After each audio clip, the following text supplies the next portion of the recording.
primera es la que tú que has señalado el ejemplo, es el principio de un ciclo alcista. Ujú. Y claro, esas son las situaciones, sentimiento súper negativo, la amplitud mejorando y la macro mostrando brotes verdes. Esa es la típica ocasión en la que yo digo hay que ser salvajemente alcista, ¿no? Porque las probabilidades son elevadísimas. En mi caso, la forma de medir la amplitud que más me gusta es lo que yo llamo impulsos de amplitud. Son momentos donde el mercado es tan fuerte que, por ejemplo, el 90% de las acciones componentes del SP500 están sobre sus propias medias de 50 sesiones.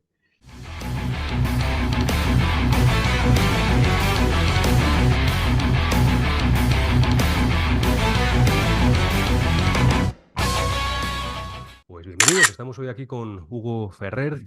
Hugo es gestor de GPM, también es profesor del curso de título experto de la Universidad de Alicante, experto en bolsas y mercados. Y bueno, pues luego, Hugo, también te preguntaré esto que tienes también un club, un club bursátil confidencial. Me gustaría que me explicaras un poco más acerca de esto y si quieres, pues comentamos un poco más. Pero en primer lugar, Hugo, pues bienvenido. Muchas gracias, Alejandro. Un placer estar aquí.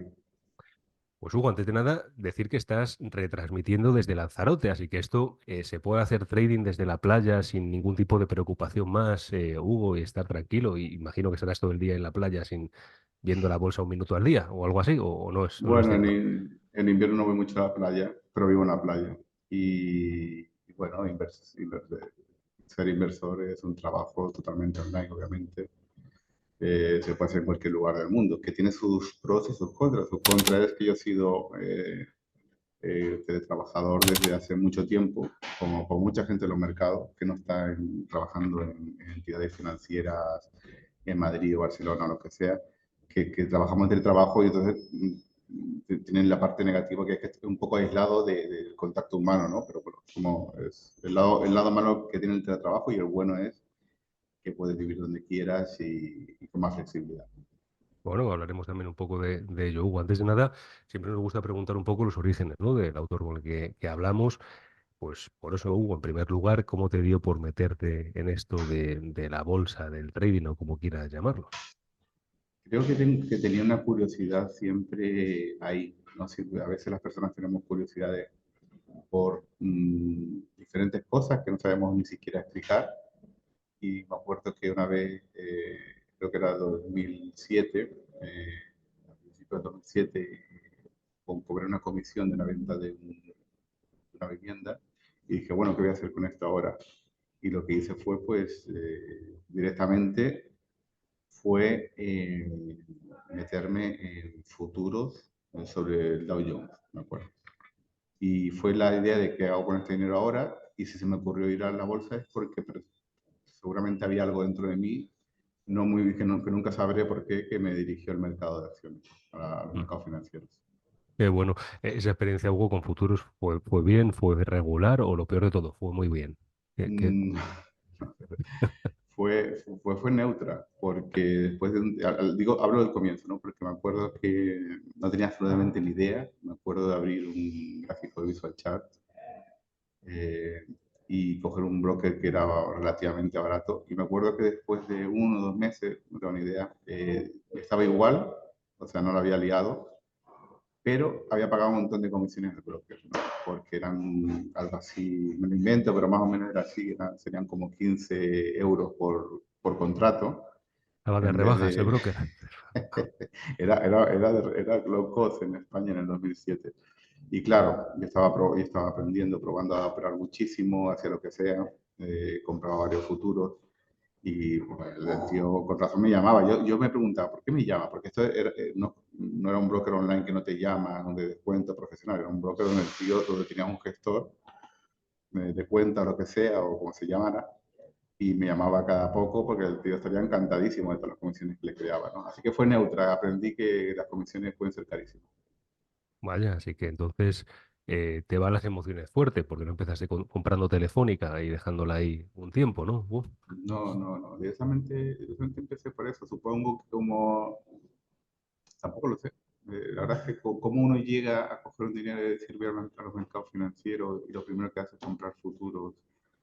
Supongo que fui a futuro, que esto le ocurre a mucha gente, porque tampoco era mucho dinero y normalmente, claro, tú vas al mercado cuando eres nuevo a intentar hacer un pastizal, ¿no? Entonces eso siempre te lleva a que con tu pequeño capital intentar buscar apalancamiento, ¿no? Dice, bueno, pues si tengo aquí 15.000 euros, si uso futuros, igual tengo un poder de compra de 200.000 euros, ¿no? A ver qué pasa con eso, ¿no? Cuando eres muy pequeñito, ese es el error clásico. Ir a pegar pelotazos, por eso son tan populares los brokers de CFDs, que dan mucho apalancamiento, y por eso siempre esas cuentas acaban arruinadas. En un momento dado, esa cuenta acabó arruinada, uno no arruinado, pero al 50%. Vale, la comisión la cobré, la empecé en 2006, estoy empezando ahora recapitulando, Ujú.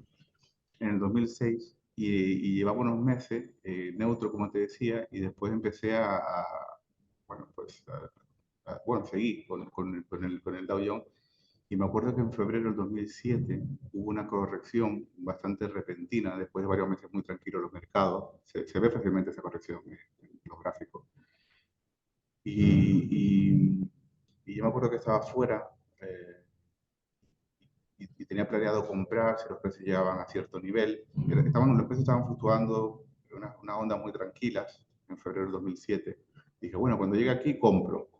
Y me acuerdo que estaba fuera de España de viaje y cuando abrí el broker ese día dije, qué raro. No, además estaba con un móvil que no era la época pre-iPhone, ¿no? Que era se veían cosas, pero era un poco todo muy rústico. Y digo, uy, qué raro, el precio está 100 puntos más abajo, 200 puntos más abajo, lo que está. Y compré porque pensé que me había equivocado y que había llegado al nivel y pensé que, bueno, pues me habría equivocado, compré y ese día corrigió un 4%. Y ahí fue cuando una cuenta con futuros, pues la lié, que fue la primera vez que me di cuenta de, wow, lo que le puede ocurrir a una cuenta, ¿no? Apalancada. Wow. Entonces, Hugo, hablas de comprar en caídas. Todos hemos conocido, yo te decía que te he leído la época de X6 del foro, también de Inverte, cuando tenías tu blog. ¿Ha tenido algo que ver o cómo has ido modelando para empezar? Pues quizás yo te recuerdo, ¿no? Con la perspectiva contraria, ¿no? Cómo fuiste llegando allí. Sí, mi nombre de Twitter se llama Contrainvest, @Contrainvest, aunque diga Ferrer, y así se ha quedado. Pero era Contrarian, sí, sí, no sé, tampoco lo sé por qué. Claro, me está sacando el tema de Amigo, casi esto es una del prueba de paleolítico de mi memoria. mente, porque me estaba hablando de hace más de 12 años, por ejemplo, porque yo después de 2007 también estaba en 2008 y de ahí fue cuando empecé a adquirir un contexto, a entender mejor el ciclo, pues me fascinó tanto 2008, todo lo que ocurrió, que empecé a hacer lecturas que me llevaron al estilo global macro. Y, claro, por el 2008 fue tan evidente que había unas fuerzas fundamentales, macroeconómicas, sociales, políticas, detrás de esas fuertes caídas, de esas tendencias, que para siempre fui marcado por ese evento, ¿no? Y entonces a partir de ahí empezó mi investigación de qué mueve los mercados exactamente, que siempre es una investigación siempre en curso, ¿no? Que se ha ido refinando con el paso del tiempo hasta tener, creo, obviamente un mayor entendimiento de lo que tiene el tiempo. No lo puedes comprar y el tiempo te otorga a base de observaciones, pues, un mayor entendimiento, ¿no? Y entonces era muy contraria en el sentido de que todo lo que quería hacer no era seguir tanto tendencias como que cuando los precios se desviaban de la que debería ser la tendencia, pues entonces me oponía. Me acuerdo que era como un caso muy famoso la corrección de 2010. Primero la salida del mercado alcista, que fue mi primer acierto analítico en el 2009, cuando todo era súper pésimo. Y yo era tan joven y tan ignorante, había estudiado cómo funcionan los ciclos, que me atreví a hacer alcista en 2009, ¿no? Pero también las correcciones en 2010, que fue de un 15% en el SP500 o del 20% en 2011, ahí obtuve, tenía un enfoque bastante contrario, ¿no?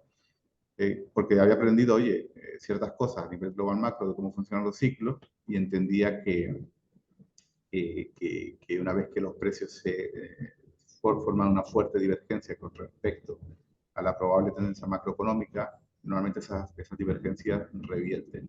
Dicho esto, con el tiempo he refinado mucho y sí es verdad que hay momentos para ser contrarios, pero la mayoría de las veces es mejor seguir tendencias, ¿no? Es decir, el 80% de las veces la tendencia es lo correcto y solamente en algunos momentos se puede ser contrario. Así que entonces hablamos un giro, Hugo, básicamente de un perfil técnico y de sentimiento, ¿no? Que intenta aprovechar las correcciones de mercado a un perfil mucho más complejo, ¿no? De hecho, los grandes inversores, ¿no? Podemos decir que son global macro, gran parte de ellos.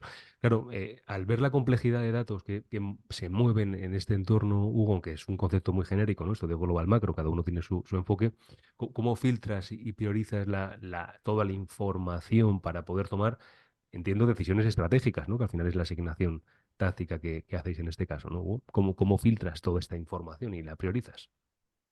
Sí, global macro es un concepto completamente ambiguo, en el sentido de que ni siquiera significa global macroeconomics.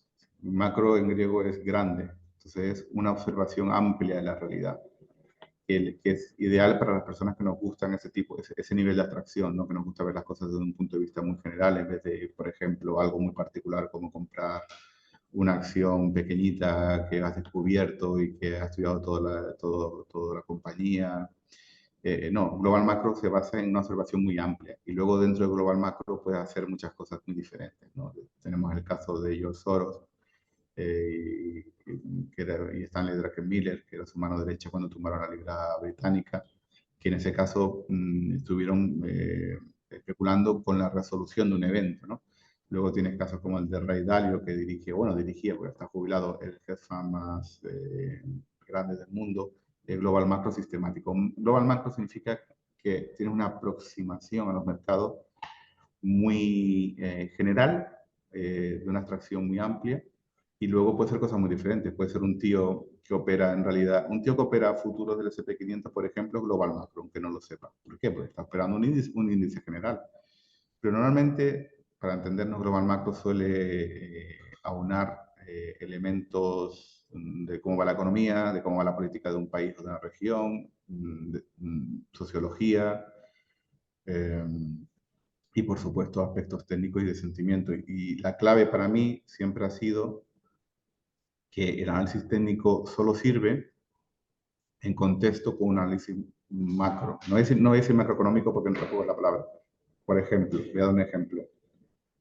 Si tú tienes optimismo en un mercado alcista, eso es normal. Los mercados alcistas necesitan mayoría, repuntes de optimismo de tanto en tanto, ¿no?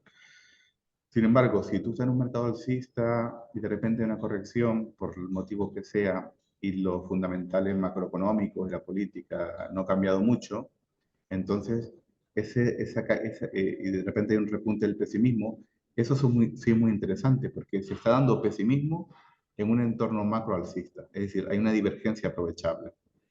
Y lo contrario, el optimismo es peligroso solamente cuando los fundamentales macroeconómicos se han deteriorado, típica del fin del ciclo, que la gente está súper caliente, haciendo barbaridades, se ven en los medios, en los tipos de noticias, y sin embargo el ciclo a nivel macroeconómico tiene un montón de signos de alertas rojas, ¿no?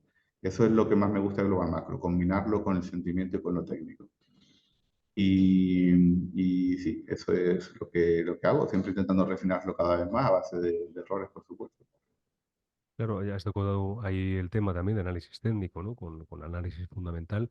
Aunque ya has dado una pincelada, Hugo, ¿cómo equilibras, ¿no? El análisis técnico con el fundamental? No sé, algún tip para alguien que nos escuche y quizás esté planteando pues ir por ese tipo de inversión, de estilo que tú tienes.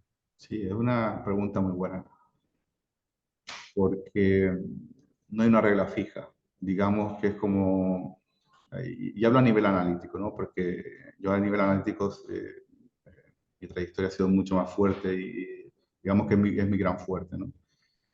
Eh, y lo que me ha llevado, por ejemplo, a detectar el mercado bajista que hubo en la renta variable global en 2022 y detectar la alcista cuando nació en octubre del año 2022. Eso que preguntas de cómo a qué darle más peso, si a la macro o a lo técnico, la respuesta es que varía. ¿Vale? Eh, lo ideal, lo ideal es cuando lo técnico, vamos a llamarlo técnico, la percepción que uno pueda tener de lo técnico, rima con la macro. Eso es ideal, ¿no? Imagínate que estás al final de un ciclo bajista, de repente los mercados empiezan a subir con fuerza, mostrando signos de, amplitud, de que la amplitud, la generalidad del mercado está mejorando, y ves brotes verdes en la macroeconomía, ¿no? En esos casos, Eso es fantástico porque es relativamente fácil, nunca fácil, ¿no? Pero es relativamente fácil cuando todo rima. Digo, oye, lo técnico se está comportando como mi visión macro, sea como sea que la vea, está comportándose, ¿no? Brotes verdes en la economía y la amplitud de mercado, el conjunto del mercado está mostrando mucha fortaleza. Genial. El problema viene cuando se dan contradicciones, ¿no? ¿Qué pasa cuando tiene señales de recesión en múltiples indicadores, pero el mercado se comporta como un mercado alcista? Ahí es donde normalmente entra en juego, es decir, tengo que tomar la decisión, hay que darle más peso, ¿no? Normalmente le voy a dar más peso a lo que haga el mercado, porque ante la duda, eh, voy a suponer que que la visión macro, hay otro factor macro que no se está viendo, que el mercado en su conjunto, que es muy sabio muchas veces, pues sí que lo está valorando, y entonces en momentos de duda le daré más peso al aspecto técnico del mercado, ¿vale? En resumen, también tengo en cuenta la dimensión del sentimiento, es decir, hombre, si hubiera euforia, si el mercado, pero no liarme, si el mercado muestra recesión en múltiples indicadores, sin embargo lo técnico habla de mercado alcista y el sentimiento es eufórico, entonces le seguiré dando fuerza, el valor a lo técnico, pero le restaré porque la euforia no cuadra. Pero sin embargo, si tienes un signo recesivo en la economía, un mercado que se muestra alcista en la amplitud y el sentimiento es o neutro o escéptico o lo que sea, entonces le daré más peso a lo técnico. Es decir, no hay una fórmula, pero siempre digamos que lo técnico, en caso de duda, lo técnico gana y siempre moderándolo dependiendo del sentimiento. Y digamos que al final, pues ahí está, digamos que un chef puede tener una serie de recetas más o menos que puede explicar, pero el cómo valorar cada cosa es cosas que son difíciles de explicar, ¿no? Que depende un poco de las circunstancias de cada momento. Y aún así te puedes equivocar, claro. De verdad que sí. Para entenderlo entonces, Hugo, veo que por una parte tienes análisis técnico puro del activo que estés operando, has hecho mención de lo que es el sentimiento, de la parte macro y también de la amplitud, es decir, de los componentes individuales de ese índice que tú quizá quieras operar. Es como cuatro patas que tiene tu estrategia, por entenderlo, Hugo. Sí, sí, de hecho, casi la amplitud es lo que yo observo a nivel técnico, ¿no? Mm, Obviamente también observo otras cosas técnicas, pero digamos que son más bien tres patas, o tres patas y media. La amplitud de mercado, ¿por qué? Porque un mercado alcista, a nivel cíclico que puede durar varios años, o un movimiento secundario alcista, siempre nace con la amplitud mejorando, ¿no? Si no ujú. riman el conjunto del mercado, no mejora. Entonces esa es la pista, la prueba del algodón de que probablemente tiene una tendencia alcista. Y lo contrario, cuando se entra en un mercado bajista, la amplitud siempre empeora, ¿no? A veces, hombre, si estás en la crisis del 2020, ahí no hay nada que sacar porque fue todo inmediato, ¿no? Pero en una crisis normal, los precios se quedan oscilando un rango, por ejemplo, y la amplitud se pierde. Si tú tienes alertas de recesión en la economía y la amplitud se pierde, te tienes que volver cauteloso a la fuerza, en mi opinión.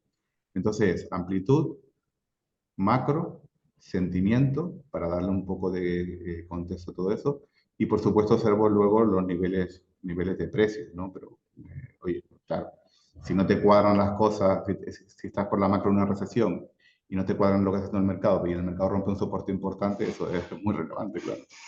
Bueno, así que para entenderlo entonces, Hugo, quizá a lo mejor para ver qué tipo de señal te gustaría más, ¿no? ¿Sería tu señal perfecta un entorno macro que pasa, o macroeconómico, no macro, macroeconómico que pasa de malo a bueno, una señal técnica que confirma, en este caso con la amplitud y un sentimiento muy negativo? ¿O Correcto. preferirías una macroeconomía positiva y una señal alcista en medio No, de esa tendencia ya son establecida? son dos tipos de señales. La primera es la que tú que has señalado el ejemplo, es el principio de un ciclo alcista.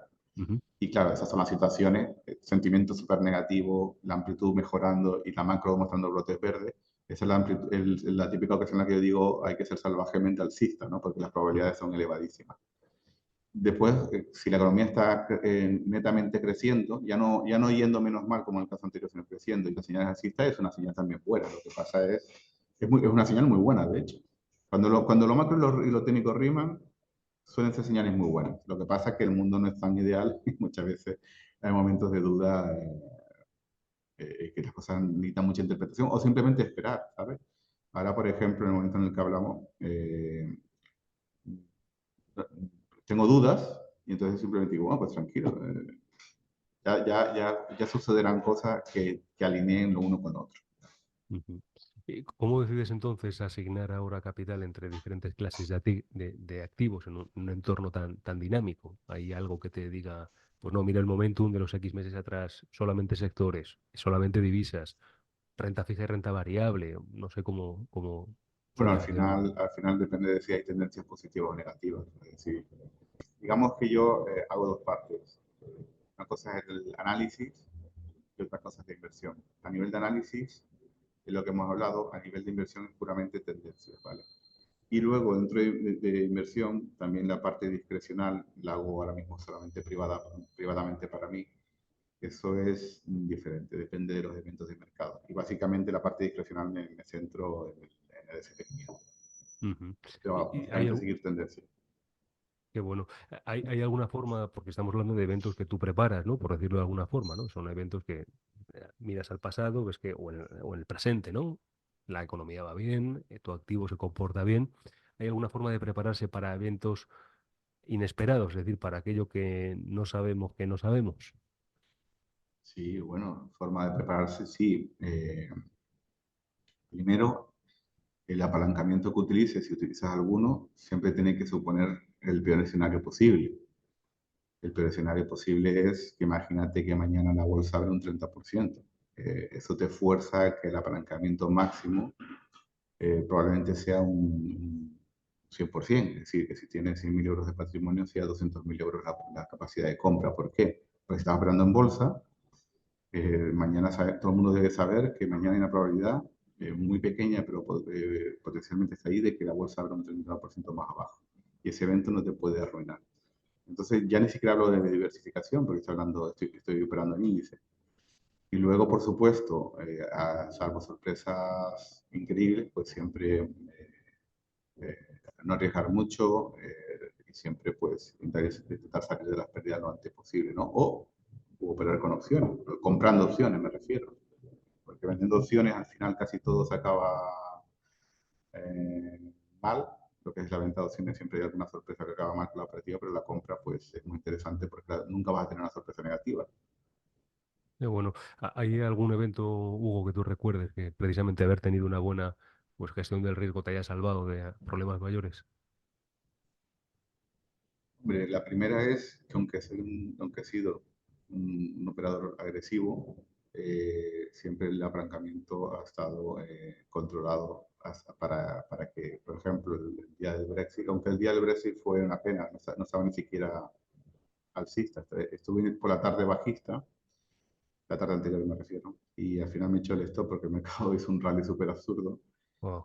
y me Ujú. echó. Pero bueno, en general no tener apalancamiento es lo que te salva de no liarla a lo grande en un solo día o en una sola semana, ¿no? O sea, diría que, y además, yo creo que es el mejor consejo que se puede dar, porque normalmente el mayor error que se comete, en mi opinión, en la operativa discrecional, porque casi todo el mundo hace discrecional al final, es el exceso de apalancamiento, tener una posición demasiado grande, ¿no? Y es un error que yo he cometido muchas veces.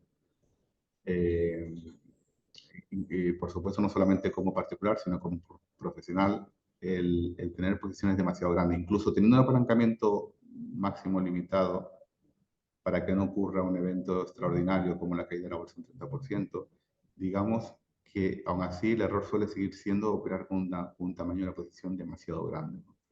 Cuando lo que deberías tratarse es de ir componiendo poco a poco, con posiciones pequeñas, que te mantengan la racionalidad más elevada y que que sea un juego mucho más intelectual, ¿no? Yo creo que ese es el error que yo cometí mucho tiempo, pero también que creo que es el error que comete casi todo el mundo que empieza en estos los mercados.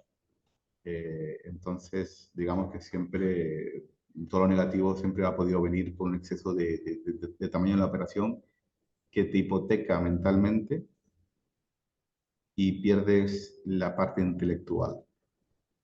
Sí, bueno, eso de hipoteca mentalmente, y es cierto, ¿no? Uno se compromete con una posición y busca solamente excusas, ¿no? Para defenderla.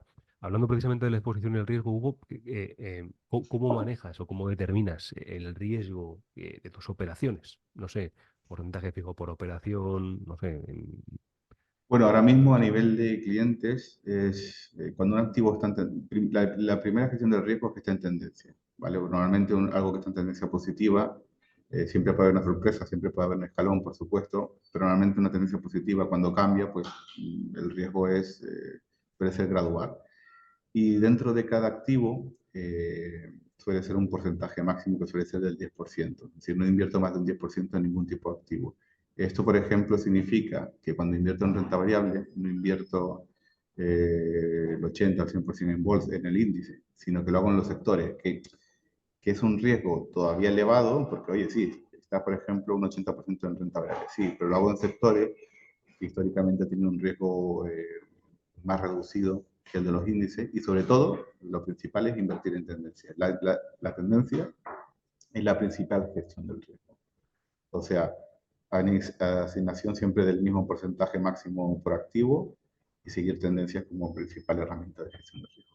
Ujú. Si tu hipótesis alcista se cumple por una señal técnica, entiendo que tus salidas también se desempeña por una señal técnica o por un Sí, sí, sí, sí, enfoque sí, sí, sí. macroeconómico. Además, eso da igual que sea sistemático, la parte discrecional, la salida siempre por señal técnica. Hay un momento, y además porque los mercados, hay una frase, ¿cómo se llama? Morgan Housel creo que es, que tiene bueno, un autor muy prolífico, que tiene unos buenos libros, y tiene una frase muy buena que dice que es, el problema del análisis y los mercados es que los análisis se basan en la historia y los mercados se mueven por sorpresas, ¿no? Siempre hay algo nuevo, entonces, es verdad que los análisis sirven muchas veces para cosas bastante interesantes, pero es verdad que cuando las cosas vienen mal dadas suelen ser por sorpresa. Entonces, la única manera de cortar por lo sano es porque técnicamente el mercado te diga, estamos en otro punto, déjate de teorías y esta es la práctica.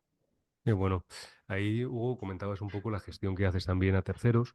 eh, para quien quizá no haya gestionado para terceros, ¿cómo implica o qué supone el gestionar capital de terceros en las propias miserias de uno a la hora de gestionar miedo, fobias y tantas cosas que podríamos hablar?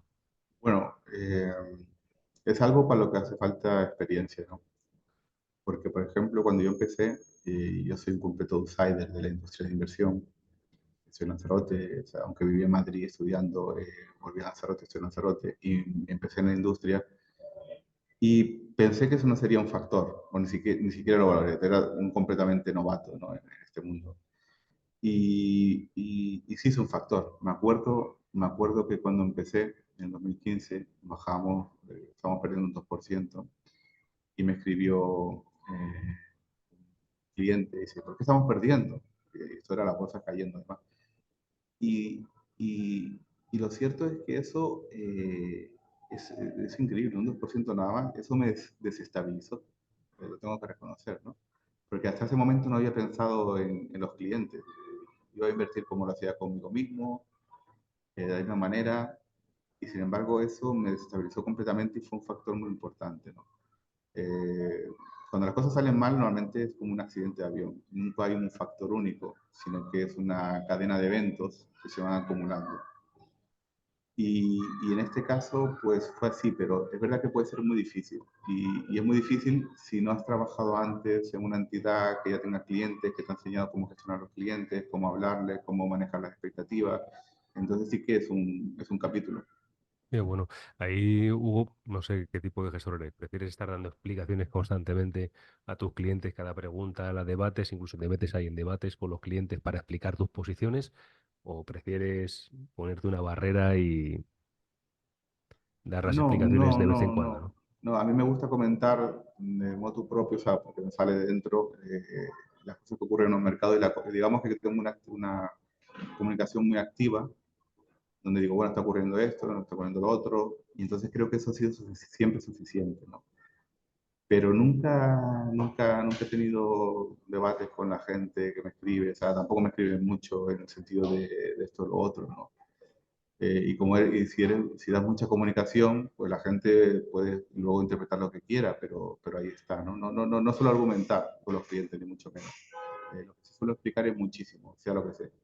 Bueno, y ahí, Hugo, hablamos de diferentes enfoques, estabas comentando un poco tu visión. ¿Cómo te mantienes actualizado para perfeccionar tus estrategias, ¿no? Porque al final el camino de un operador va avanzando, ¿no? Y hace 10 años tenías una visión que hoy has completado y probablemente en 10 años tengas una visión todavía más completa, ¿no? Por fruto de la experiencia y el estudio. ¿Cómo haces, Hugo? Sí, sí.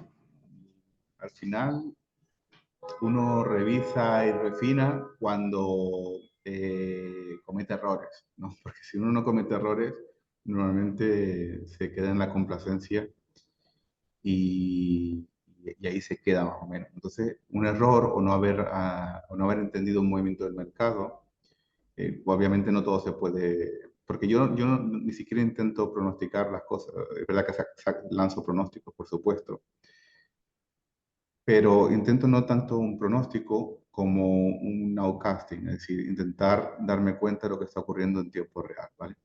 Eh, entonces, digamos que cuando algo no lo he entendido de por qué ha ocurrido, eso es un error, claro, intento analizar qué podía haber mirado para que en el futuro sea más fácil. Y obviamente el futuro, como decíamos antes, hay una sorpresa, pero analizar los errores y lo que no viste siempre te permite crecer y refinar, ¿no? Al final es refinar. Tienes un entendimiento, por ejemplo, hace 12 o 13 años tenía un entendimiento del ciclo y luego pasan cosas, pasan eventos cíclicos, pasan movimientos de mercado y vas refinando todavía más, ¿no? O sea, que cometer errores, analizar, refinar y seguir para adelante. Interesante. Y ahí, Hugo, si alguien está escuchándote y a lo mejor le interesa tu visión, para empezar, obviamente no puedes trasladar lo que tienes en la cabeza, ¿no? A alguien que esté comenzando, un par de indicadores macro que a lo mejor tú confíes, un par de indicadores o formas de ver el mercado de forma técnica, si es que utilizas algún indicador, no lo sé, y un par de indicadores, no sé si utilizas así tal cual, de sentimiento. Dos y dos. Vale, sí, sí, sí. Voy a hacer como diría, una pausa promocional. Justo eso es lo que siempre comento en el Club Bursátil, Club Bursátil Confidencial, que está en la web hugoferrer.es. Lo digo para quien esté interesado en mi contenido y en mi formación continua, y que además hay un enlace que creo que pondrás en las notas Ahí lo ponemos, ¿eh? Estará debajo sí, en la parte de notas, ¿eh? Así que y que directamente. al darse de alta puede descargarse directamente mi libro en PDF y que he incluido un descuento, ¿no? Lo digo porque en el club siempre estoy mencionando las cosas que utilizo, ¿no? Y en este caso, indicadores de amplitud. Amplitud, hay que entender que la amplitud o el movimiento general del mercado es un fenómeno, ¿no? Es como que cae un rayo. O, o un fenómeno de la naturaleza, que en el fondo es así. Si te observa un alien, dice esto es un fenómeno, ¿no? Que es cómo se comporta el mercado en general. Y un fenómeno puede ser observado de diferentes ángulos, de diferentes formas, medir de diferentes maneras, ¿no? En mi caso, la forma de medir la amplitud que más me gusta es lo que yo llamo impulsos de amplitud. Son momentos donde el mercado es tan fuerte que, por ejemplo, el 90% de las acciones componentes del SP500 están sobre sus propias medidas de 50 sesiones. Ujú. Esto me dice que esto es un indicador, es medir en un oscilador, ¿sabes? Un indicador en sí mismo, decir en qué porcentaje de las acciones componentes de este pequeñito están sobre sus medias de 50 sesiones. ¿Qué pasa? Que cuando pasa el terreno negativo, perdón, negativo no, del 20%, que es como el mercado ha estado en sobreventa brutal, y pasa el 90%, eso ocurre solamente al inicio de los mercados alcistas, ese impulso de la amplitud en un corto periodo de tiempo ocurre al inicio de los mercados alcistas, o al comienzo de las fases secundarias alcistas. Eso es un indicador del que hablo mucho en el club bursátil, además se busca amplitud en el buscador y salen cosas sino en el historial, porque este año ha sido un año muy interesante para la amplitud, porque hemos tenido una súper divergencia entre lo que hacía el Nasdaq, los grandes valores tecnológicos, que también tiraban del SP500, y lo que hacía la amplitud de mercado, la generalidad de valores, ¿no? Y hace un año que he hablado muchísimo por esa razón. Ese es un indicador, y otro indicador es el acumulado de nuevos máximos, nuevos mínimos, menos nuevos mínimos de la bolsa de Nueva York, ¿no? Es decir, Ujú. vas viendo cómo es acumulado, no las variaciones diarias que son unos saltos brutales en sentido, ¿no? Pero cuando ves el acumulado, dices, bueno, pues, y ese acumulado está por encima de su propia media de 50 sesiones, se está hablando de la amplitud está creciendo. Por supuesto, no hay ningún indicador infalible, eso lo sabemos todos, no existe el santo grial, y todo necesita contexto, y aunque hagas un contexto correcto, te vas a equivocar de vez en cuando, ¿no? Pero sí que son indicadores que a mí me gustan mucho, porque el segundo, el de los máximos menos nuevos mínimos de la bolsa de Nueva York, suele ser una indicación muy temprana de los mercados bajistas y de algunas correcciones. Y el segundo y el primero, el del porcentaje de acciones del S&P 500 que están sobre su propia media de 50 sesiones, me gusta mucho porque muestran lo que yo digo, los impulsos de amplitud, y que dan un rastro, una pista de cómo, de si el mercado realmente está en una tendencia alcista genuina. Eso a nivel de amplitud. A nivel sentimiento, posiblemente lo que más me guste no es tanto los indicadores del mercado de lo que hacen los inversores, que no me gusta. Me gusta más las encuestas de sentimiento de los consumidores. Es decir, me gusta más lo que hace la gente de la calle. Si la gente de la calle es extremadamente pesimista, pesimismo significaría aquí que en otros episodios de histórico ha sido un nivel que ha mostrado pesimismo, se ve fácilmente. Si tú tienes la calle, el consumidor, la gente media, muy pesimista, y tienes un mercado que te da señales de amplitud positiva, y ya no hablemos de la macro, que lo vamos a dejar a un lado, eso suele ser buenísimo, porque el mercado, como un mecanismo de descuento de expectativa futura, digamos que es muy poco contraintuitivo al sentimiento presente de la calle. Entonces, sentimiento muy pesimista, muy extremo, el mercado subiendo, con señales con impulso de amplitud positivo, por ejemplo, boom, eso es maravilloso, es de esas situaciones que paradójicamente me vuelven alegre, ¿no? Por mi trabajo, porque y lo contrario. Si tú tienes, por ejemplo, a mí me encanta la encuesta de sentimiento a los consumidores de la eurozona, que la publico periódicamente. Claro, cuando está a mitad no me dice nada, pero cuando tú tienes el consumidor europeo, no me llama ni siquiera en euforia, sino en un punto de mucho optimismo, y la economía empieza a ir mal, entonces es lo contrario, tiene una divergencia que es súper interesante. Entonces, a nivel de sentimiento, siempre mejor el sentimiento de los consumidores o de los hogares. Interesante. Ahí capitalizas mejor el movimiento a través de monedas o a través de sectores, entiendo, ¿no? Como has hecho mención a la zona euro. No lo sabía, Hugo, inviertes en Europa. Sobre todo en Estados Unidos, Ajá. sobre todo en Estados Unidos, porque son mercados. Al final, lo que ocurre, vamos a ver, para un inversor de largo plazo, obviamente, eh, donde invierte en una zona es muy importante, ¿no? Por ejemplo, ahora mismo en el año que estamos terminando, el año 2023, ¿qué tenemos? Tenemos que la bolsa americana se ha sobreextendido en rentabilidad con respecto a la europea y al resto del mundo de una manera brutal, como no habíamos visto desde la burbuja de la Nifty 50 en 1972, como la burbuja.com en el año 2000, y ahora, desde el final de desde la pandemia, que todo saltó por los aires.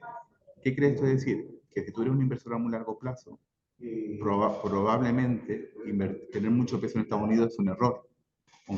O que haya ido maravilloso, pero precisamente porque ha ido tan maravilloso suele ser un error. Y normalmente Europa, Japón, Australia tomará el relevo. Pero a nivel más táctico, más del ciclo, eso da un poco igual, porque lo que hablamos son de tendencias cíclicas, de trimestres, de años, o a veces movimientos tácticos de semanas o días. Y entonces me centro, como todos los mercados se mueven de forma parecida a nivel cíclico, me centro en Estados Unidos, que son los mercados más líquidos, donde cotizan mediante derivados básicamente casi 24 horas de lunes a viernes o de domingo noche hasta el viernes noche. Y entonces me centro más en Estados Unidos. Bueno, al invertir para inversores europeos, en la mayoría, entiendo, Hugo, ¿haces algún tipo de cobertura de moneda para, no sé, Sí, a poder... nivel profesional para mis clientes cubro divisas, sí, porque es un riesgo adicional y lo cubro. Interesante. Interesante. ¿Alguna experiencia, Hugo, o alguna señal de estas que nos estás comentando que puedas compartir en los últimos años, ¿no? Que a lo mejor hayas podido capitalizar, Hugo, con esta idea, ¿no? Bueno, los últimos años no han sido fáciles porque a nivel analítico han sido brutales, es decir,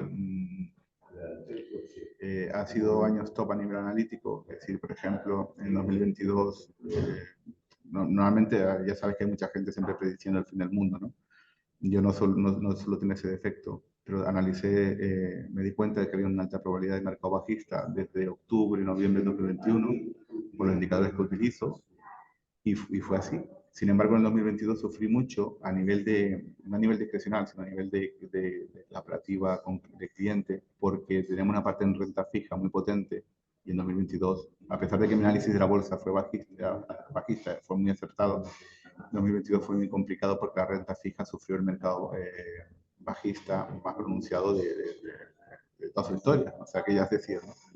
Entonces fue complicado. Y en el 2020, al final del 2022 me ha vuelto a ocurrir lo mismo, no tan desafortunadamente, gracias a Dios, porque detecté el mercado alcista muy correctamente.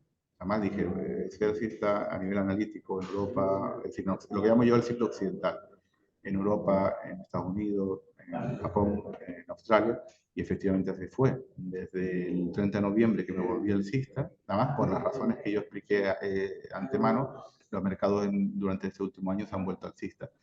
Sin embargo, como mi estrategia sigue muy de cerca la amplitud de mercado en todo este 2023 no ha despegado. Esperemos que lo haga, ¿no? Pero no lo ha hecho. Lo que quiero decir es que uno puede estar muy acertado en el análisis y normalmente un análisis sirve mucho para una operativa discrecional, ¿no? Es decir, claro, si yo analizo por esto y estoy operando discrecionalmente en el S&P 500, pues perfecto. Lo que has dicho ha ocurrido y te ha llevado a tener ventaja. Pero cuando tenemos una operativa sistemática puede haber factores por los que no haya ido bien eh, con respecto a tu análisis. Entonces tú me preguntabas ¿Alguna operación, alguna situación en concreto que hayas recordado de los alguna últimos situación. años, Entonces, Hugo? claro, Que en hayas los últimos aprovechado. años a nivel analítico a mis clientes le he podido transmitir lo que estaba ocurriendo en tiempo real y antes que casi nadie. Y a nivel operativo, por ejemplo, hago memoria de las últimas, ¿no? Por decir, el ejemplo de 2020, por ejemplo, 2020 estaba muy pesimista. Además, fui los primeros, no tenía ni idea de la pandemia, pero digo, oye, aquí estaban ocurriendo cosas cuando el mercado apenas lo había ignorado. Y eso fue, fue un éxito, ¿no? Y también la recuperación de la pandemia, que había muchas dudas, ahora muy fácil porque ya a todos lo pasado todo, pero en junio del 2020 me volví a sumar a tendencia alcista y eso funcionó. Y luego, sí, normalmente cuando hay caídas del mercado pronunciadas, ahí está bastante acertado con respecto a lo que iba a hacer la bolsa y en algunos casos, sobre todo cuando sea operativa discrecional, de beneficiarme de ello, ¿no? Pero bueno, te he escuchado hablar de sectores. ¿Materias primas tocas directamente, Hugo, Sí, o solamente a través de sectores a o través de sectores, compañías? por supuesto, y también a través de materias primas. Por ejemplo, últimamente las materias primas parecían estar en tendencia alcista y han vuelto a estar en tendencia bajista de último. Estamos en un entorno muy complejo, de hecho, actualmente. Siempre Interesante. es complejo todo, ¿no? Me parece que siempre uno dice, pero este me parece excepcionalmente complejo. Hombre, con una guerra de por medio y con lo que ha pasado, además, y una pandemia en los últimos 2 años han pasado una serie de eventos que no se suelen repetir muy a menudo, ¿no? Así que es evidente. Efectivamente, aquí lo que ocurre es que el ciclo, tal y como lo entendemos, ha roto todas las reglas en el sentido de que hemos tenido una pandemia que no habíamos vivido nadie que estemos aquí. Eso provocó una inyección monetaria brutal, provocó una inyección fiscal brutal que sigue a día de hoy. Y claro, los mercados al principio cayeron por la pandemia, luego explotaron al alza diciendo que hay mucho dinero. Y luego ha venido la subida de tipos más restrictiva desde los años 80. Los mercados sobre reaccionaron a eso, pero ahora hay señales de recesión, pero hay tanto déficit fiscal que los mercados parecen estar dopados por ese déficit fiscal. Digamos que en los últimos 3 años, desde la pandemia, ha habido grandes oscilaciones que no habíamos visto antes y que posiblemente están dificultando mucho la interpretación de los mercados. Pero bueno, es la realidad, los mercados siempre están cambiando y siempre hay factores nuevos que hay que tener en cuenta. Efectivamente, ¿no? Vemos, no sé, hasta el 2008 el dato de viviendas no era tan importante, luego le dio mucha importancia, es decir, vamos variando hasta con los mismos datos. Claro, hablamos de economía, hablamos de tema técnico, hablamos de tema de sentimiento, pero un enfoque macro, que es más global, ¿no? También tiene que ver con geopolítica, tiene que ver con disputas comerciales, Todo. conflictos. ¿Cómo intentas introducir esa parte tan, vamos a decir así, abstracta y poco medible en tu análisis? En realidad, sí, exacto, macro es todo eso, macro es todo eso. En realidad, uno parte de que no tiene ni idea de nada, ¿no? Lo que pasa es que uno se va dando cuenta de lo que mueve los mercados y entonces, por ejemplo, la temática va cambiando, ¿no? En determinados momentos son más factores geopolíticos, incluso el cambio de presidencia de Trump fue muy complicada. El mercado subió con él, menos la parte de la pandemia, el mercado subió con él, pero fue muy complicada porque se pasaba, por ejemplo, de la previsibilidad de Obama, que sabía cuáles eran las reglas del juego, cómo iban a reaccionar, de Obama y de la FED de entonces, pasabas a un presidente mucho más imposible de saber con cuál iba a salir. ¿Qué ocurría con esto? Que los mercados tenían más saltos, más gap a la baja y al alza, más sorpresas que hacía que fuera más difícil operar en el corto plazo. Es decir, al final nunca se sabe. Supongo que la cuestión es intentar darse cuenta lo antes posible de que hay nuevos factores y adaptarse a ellos, ¿no? Y darse cuenta cómo están reaccionando los mercados. Si un mercado reacciona mucho a una noticia, es porque esa noticia es el factor de moda, ¿no? Por ejemplo, ahora, a final de 2023, un factor brutal que está moviendo los mercados de una manera brutal es las emisiones del tesoro, de las emisiones de deuda del Tesoro americano, ¿no? ¿Por qué? Porque cuando tú tienes una deuda muy gorda, como tienen ellos, y están gastando un gran déficit, como están ahora mismo, el que emitan más o menos de lo esperado modifica muchísimo los mercados. De hecho, probablemente el movimiento que se inició en noviembre de 2023, desde un punto de mucha debilidad, probablemente, lo digo porque en noviembre de 2023 se pasó de mucha debilidad a mucha fortaleza, ¿no? Un movimiento importante del mercado. Probablemente ocurrió porque el Tesoro, probablemente deliberadamente, emitió menos deuda de lo esperado. Es decir, manejó las expectativas del mercado diciendo, vale, tenemos un problema de deuda y tenemos un problema de déficit, lo sabemos. Pero también sabemos que podemos emitir menos deuda y eso al mercado le encantó y ha sido, por ejemplo, la última reacción del mercado. Eso es un factor nuevo, eso no lo teníamos durante los primeros 15 años de mi carrera, por ejemplo. Es un factor nuevo que además es un factor muy reciente, de hace un mes o 2 meses, lo que estamos viendo en el mercado y al que hay que atender. Yo sabía esto hace 2 meses, no lo sabía, pero ahora sí que es un factor que estoy vigilando y lo considero uno de los factores principales. Oye, ¿qué medios o qué fuentes utilizas, Hugo, para poder estar un poco al día? No sé si alguien, insisto, quizás sea el primer vídeo de trading o global macro que vea en su vida y ahora pues ya tenemos algunos indicadores para que pueda empezar a utilizarlo. Por supuesto, tiene tu club, hablaremos ahora de él, pero si quiero ser un poquito autodidacta, ¿por dónde me formo? Voy Mira, a periódicos internacionales, informes de bancos de inversión, algo para un cliente retail que pueda acceder, Hugo.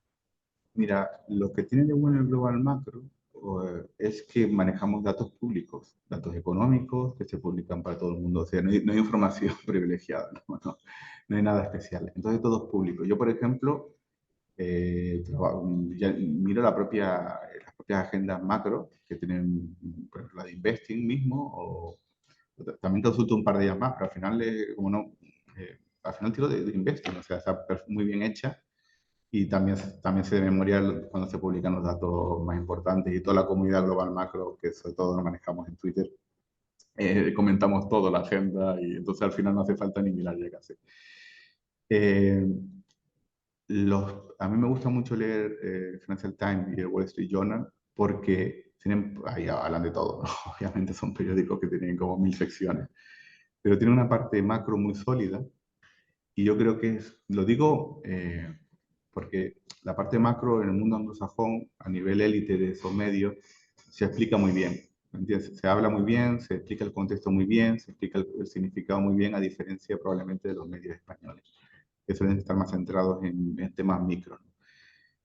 Y entonces esos periódicos tienen unos periodistas, la verdad que son increíbles, que a mí me sirven, incluso sabiendo la historia como ellos, me sirven para entenderla mejor, porque me lo están poniendo negro sobre blanco. Entonces leer esos periódicos me parece importante. Por ejemplo, datos de empleo publicados, léete la noticia del Wall Street Journal.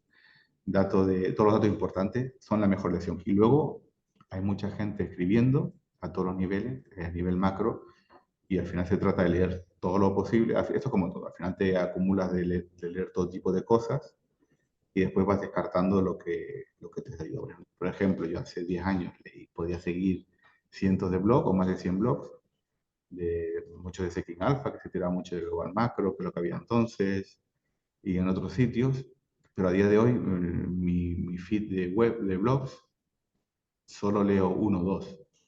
¿Por qué?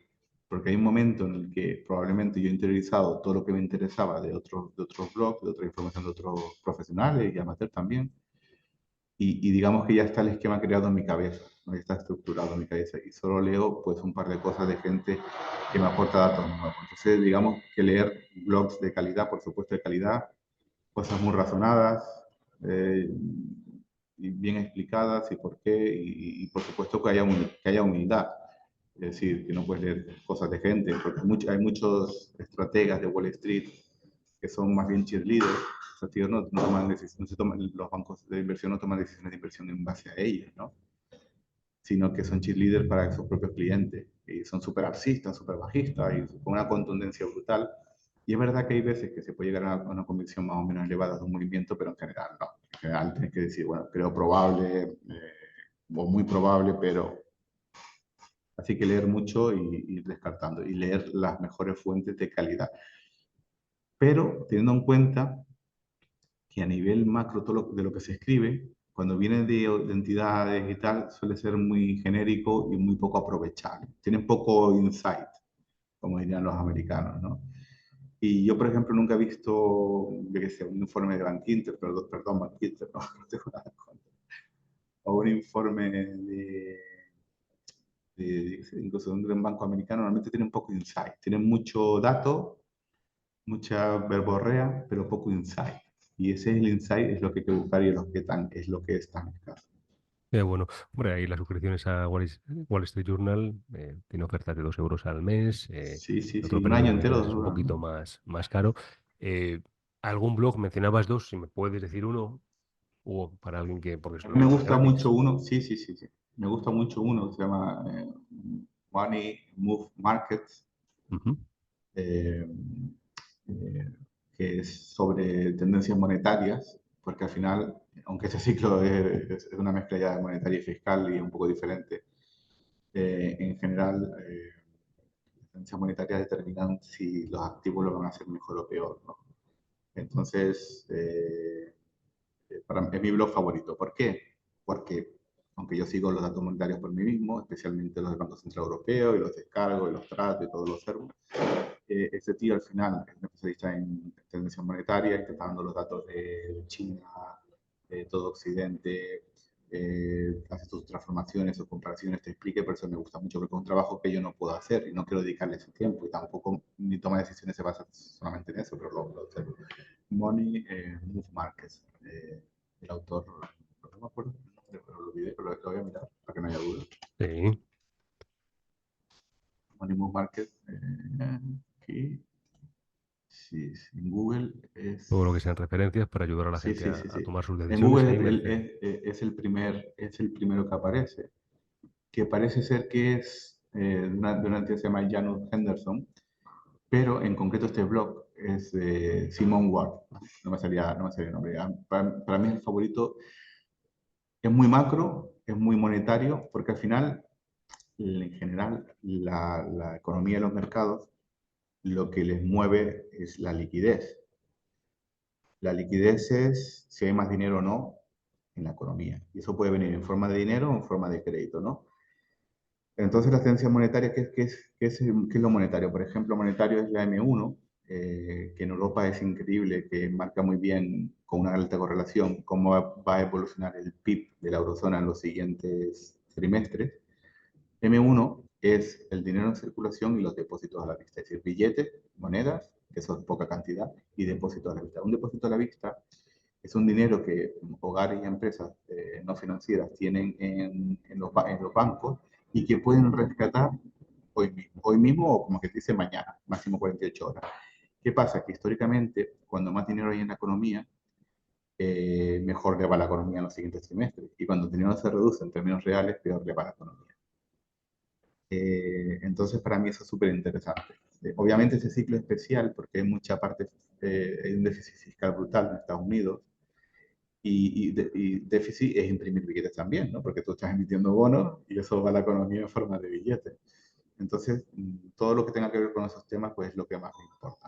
Que muchas veces no te dicen nada, pero en puntos de inflexión del ciclo pueden ser extremadamente interesantes. Qué bueno. Y Hugo, ya para ir terminando, ya pegando ahí las pinceladas finales, si tuvieras que empezar hoy a formarte como trader o como inversor, ¿por dónde empezarías, Hugo? A ver, depende. Eh, mm, bueno, como inversor hay muchos enfoques posibles, ¿no? Si tú eres un inversor en fundamentales, stock picker, pues yo no conozco esa vía. Supongo que lees los típicos libros de Security Analysis, los típicos, ¿no?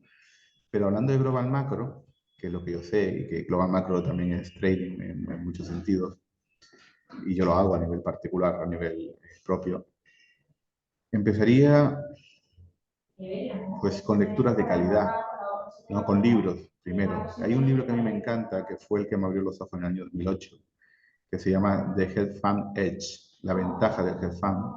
Un libro muy poco conocido y es donde relaciona el ciclo económico con el aspecto técnico de los mercados, ¿no? Y seguramente desde ahí estoy marcado con eso.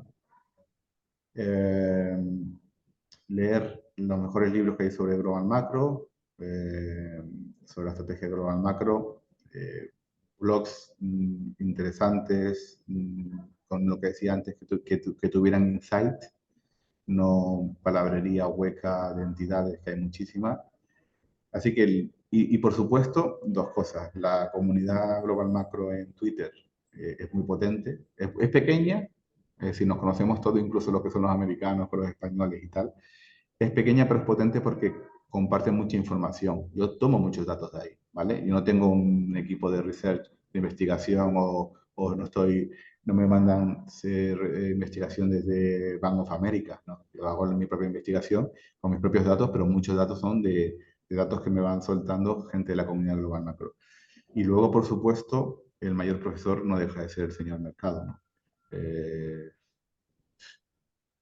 igual uno podría ser un genio, pero básicamente es el tiempo y la observación de los mercados lo que te pueden enseñar cosas y para eso pues no suele haber atajos.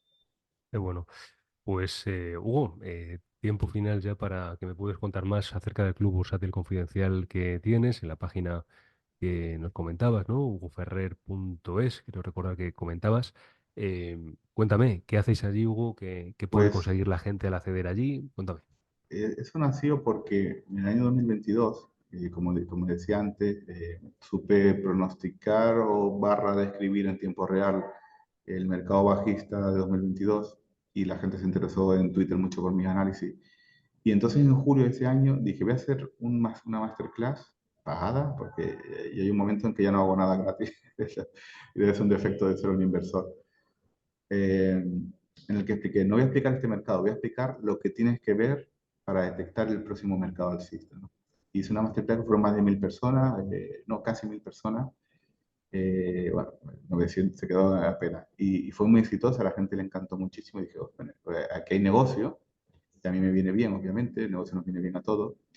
Hay negocio porque veo que hay gente que necesita que le expliquen, que le formen un conjunto, ¿no? De formación, de cómo observar los mercados, de entenderlos, porque muchas veces la gente no tiene, la mayoría de la gente, incluidos profesionales, no tienen idea de lo que ha ocurrido en los mercados. Ya no hablo del futuro, sino del pasado. Entonces, es que aquí hay un nicho importante, bueno, no importante, bastante nicho, pero bueno, lo suficientemente relevante para lanzar un negocio, que es formación sobre lo que ocurre en los mercados, formación sobre qué observar para estimar el escenario más probable mirando hacia adelante. Entonces, ahí nació lo que es el Club Bursátil Confidencial. Después de esa masterclass tan exitosa, que lo que hago es comento lo que hago toda la vida, pero con la mayor calidad posible, que es comentar lo que va ocurriendo en los mercados y mi perspectiva. Que me parece fundamental que se entienda lo que ocurre en los mercados, no cosas raras y sui generis que la gente se inventa, que comenta, sino qué es lo que ha ocurrido, porque eso normalmente se suele saber y es fácil de saberlo. ¿Qué pasa? Que tienes que estar experimentado y vivir el mundo global macro para saber lo que ha ocurrido, para poder explicarlo. Y también explicar lo que es más probable es que pase de un momento siguiente. ¿Qué pasa? Que siempre los análisis tienen que ser flexibles, porque los mercados se mueven por sorpresa, y entonces igual tú tenías un escenario que ha ocurrido X nuevo en los mercados, entonces te adaptas y explicas, mira, ha ocurrido esto nuevo en los mercados y probablemente a partir de aquí ahora ocurra esto, ¿no? Es decir, hacer entender el club bursátil confidencial, que es un email, es una newsletter que le llega a los suscriptores a su correo electrónico, y también lo pueden consultar en la web siempre. Es una newsletter de formación de lo que está ocurriendo, de formación de cómo analizar el mercado según los eventos que van ocurriendo, para que entiendan y puedan tomar mejores decisiones. Y ha ido muy bien, claro que ha ido muy bien, porque predije lo que tendría que verse para detectar el mercado alcista que nació en octubre de 2022, señalé en tiempo real en el club el nacimiento del mercado alcista que se había producido, siempre va con retraso, ¿no? Pero fue muy bien, fue un grandísimo acierto, y sobre todo que la gente ha aprendido muchísimo. Y después el club ha entendido muchísimo a cómo entender y observar los mercados, ¿no? Es como apertura de ojos. Una de las sorpresas del club ha sido que claro, yo lo destinaba a gente particular, ¿no? Que necesita formarse. Y mi sorpresa ha sido que hay muchos profesionales de la industria, gestores de fondos, eh, gente que no conozco tampoco, digo los que conozco, ¿no? Porque he visto su nombre y su cuenta de email, gente que son analistas, que trabajan en bancos, porque resulta que ellos también necesitan una persona como yo que les explique eh, y que les estime lo más probable, sobre todo yo creo que les explique y que entiendan el mercado en tiempo real, para ellos sacar sus conclusiones, y que les es muy de ayuda a esos profesionales. Y eso ha sido la gran sorpresa de ver a gestores y analistas de bancos españoles, o sea, del mundo hispano, por supuesto, meterse en el club. O sea, que algo que era dedicado a los particulares, pues hay algunos profesionales dentro.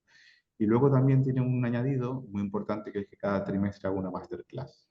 Ujú. Es un análisis de lo que está ocurriendo en los mercados.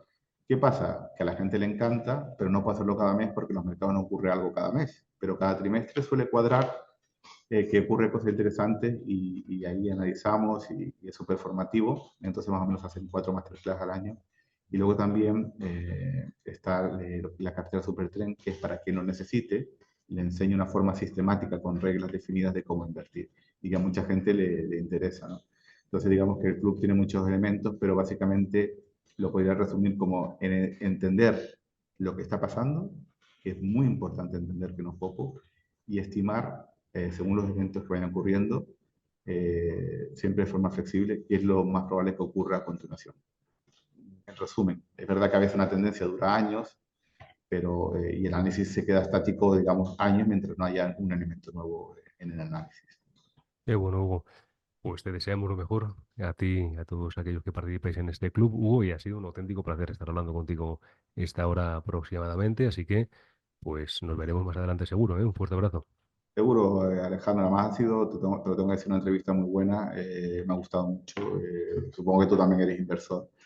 Estoy casi seguro, porque cuando te hacen una entrevista a un inversor suelen ser bastante interesantes. Un placer, Hugo. Fuerte abrazo. Cuídate.